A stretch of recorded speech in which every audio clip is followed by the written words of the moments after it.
Hi everyone, আসসালামু আলাইকুম। ডলিস্পেশনসের আজকের আয়োজনে আপনাদের সবাইকে জানাচ্ছি সাদর আমন্ত্রণ।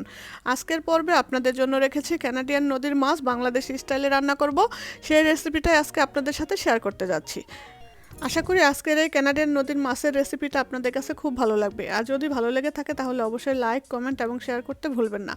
আর আরও একটা কথা বলে রাখি, যারা আমার ভিডিওটা নতুন দেখছেন, এখনও আমার চ্যানেলটাকে সাবস্ক্রাইব করেন না, তারা প্লিজ আমার চ্যানেলটাকে সাবস্ক্রাইব করে আমার চ্যানেলের পাশে থাকবেন এইরকম নতুন নতুন রেসিপি ভিডিও পাওয়ার জন্য। আর যারা অলরেডি সাবস্ক্রাইব করে আমার সাথে আছেন তাদেরকে অসংখ্য ভালোবাসা।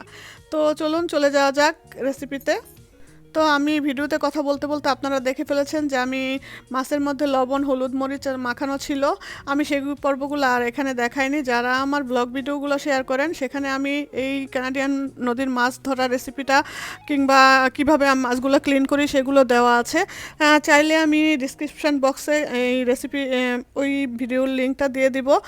তো যাই হোক, আমি হলুদ, লবণ, মরিচ মাখিয়ে রেখেছিলাম বাংলাদেশি স্টাইলেই মাছটা পরিষ্কার করে। তারপর এখানে একটা ফ্রাই প্যান দিয়ে দিয়েছি চুলার উপরে, দিয়ে যখন তেল দিয়ে দিয়েছি, তেলটা পর্যাপ্ত পরিমাণে গরম হওয়ার পর চুলার আঁচটা একটু মিডিয়াম করে দিয়েছি। তারপর একটা একটা করে মাছ আমি আলতো করে উঠিয়ে দিয়েছি। এই মাছগুলো কিন্তু খুবই নরম আর খুব সাবধানতার সাথে মাছগুলো ভাজতে হবে, এবং যখন মাছগুলো এক পাশ হয়ে আসবে তখন আস্তে আস্তে আলতো আলতো করে মাছগুলোকে উল্টাতে হবে, নয়তো মাছগুলো ভেঙে যাওয়ার সম্ভাবনা থাকে। এই মাছগুলো মূলত ডিপ ফ্রাই করে খেলে আমার কাছে বেশি ভালো লাগে, তবে আমাদের বাসায় ভুনা করে খেতে আমার ছোটো মেয়েটা খুবই পছন্দ করে, তাই আর কি এই উদ্যোগটা নেওয়া।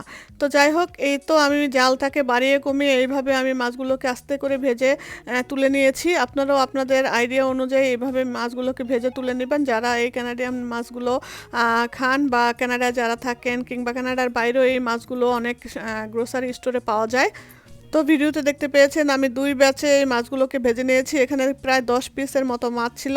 তো ভেজে নেওয়ার পর আমার যে কড়াইতে যে অবশিষ্ট তেল ছিল সেই তেলের উপরে আরও কিছু তেল দিয়ে নিয়েছি আমার আইডিয়া অনুযায়ী। আপনারা চাইলে কম তেলেও রান্না করতে পারেন, তবে এই মাছটা একটু বেশি তেলে ভাজা ভাজা করে রান্না করলে খুব মজা লাগে। তো আমি এখানে দিয়ে দিলাম পর্যাপ্ত পরিমাণে তেল, তারপর দিয়ে দিয়েছি আমার আইডিয়া অনুযায়ী পেঁয়াজ। পেঁয়াজের কুচিটা আপনাদের পছন্দ অনুযায়ী দিবেন। আমি এখানে প্রায় 3টা লাল পেঁয়াজ ব্যবহার করেছি মাঝারি সাইজের। তো পেঁয়াজগুলোকে হালকা করে ভেজে কিছুটা হালকা ব্রাউনিশ হয়ে আসলে বা পেঁয়াজগুলো একটু নরম হয়ে আসলে আমি একে একে সমস্ত মশলাগুলোকে দিয়ে দিব।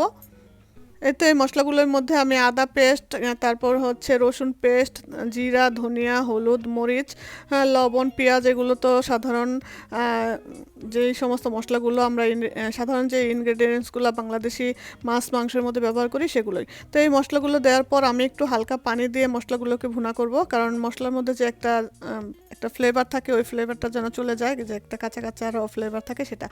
তো মশলাটা ভালোভাবে ভুনা ভুনা হওয়ার পর যখন তেল উপরে ভেসে উঠেছে, এই পর্যায়ে আমি আবার কিছু দিয়ে দিব টমেটো।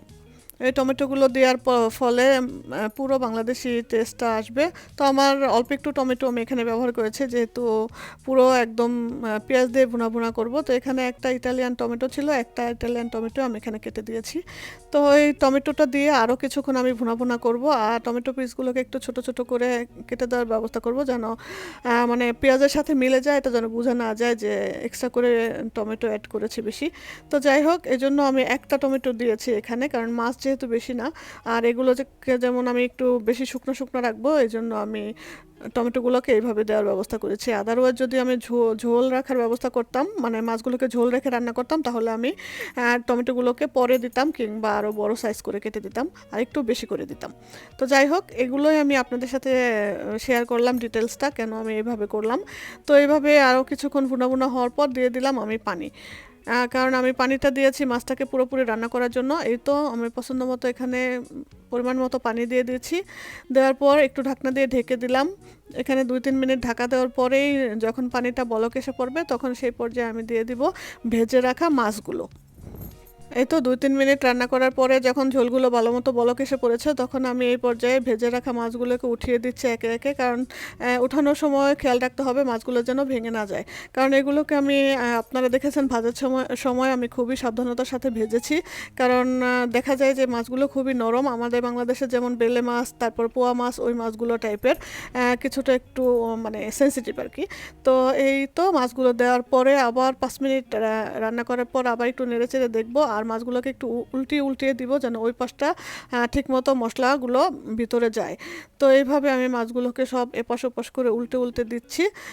তো এইভাবে একে একে আমি সবগুলো মাছকে উল্টিয়ে দিব যেন দুই পাশে মশলাগুলো ঢুকে। তো এইভাবে উল্টে দেওয়ার পর আমি আবারও মাছগুলোকে ঢেকে দিব যেন 5 থেকে 7 মিনিট, কিংবা আপনারা চাইলে 10 মিনিটও রান্না করতে পারেন। কারণ দেখা যায় যে এক একজন যদি একটু বেশি ঝোল রাখতে চায় কিংবা কেউ মাখা মাখা রাখতে চায়, ওইটার উপর ডিপেন্ড করে। তারপর আমি কিছুক্ষণ রান্না করার পর আমি দিয়ে দিব এখানে কাঁচামরিচ। আপনারা চাইলে ধনেপাতাও দিতে পারেন, তো আমি ধনেপাতা দেইনি, আমি শুধু কাঁচামরিচই দিয়েছি। আর এই তো আপনারা দেখতে পাচ্ছেন যে এই পর্যায়ে আমি চুলা জালটা বন্ধ করে দিয়েছি। যখন একদম ফাইনাল লুক আসবে আপনাদেরকে দেখাবো, পরের পিকচারেই আপনারা দেখতে পারবেন যে ফাইনাল লুকটা ঠিক এইরকম হয়েছে। এই ছিল আমার আজকের কানাডিয়ান মাছ বাংলাদেশি এই স্টাইলে রান্না করা। কেমন লাগলো আমার রেসিপিটা? যদি ভালো লেগে থাকে তাহলে অবশ্যই সাবস্ক্রাইব করে আমার সাথে থাকবেন। আবার দেখা হবে আপনাদের সাথে নতুন কোনো রেসিপি ভিডিওতে। সেই পর্যন্ত আপনারা পরিবারের সবাইকে নিয়ে ভালো থাকবেন আর আমার পরিবারের জন্য দোয়া করবেন। আসসালামু আলাইকুম, আল্লাহ হাফেজ।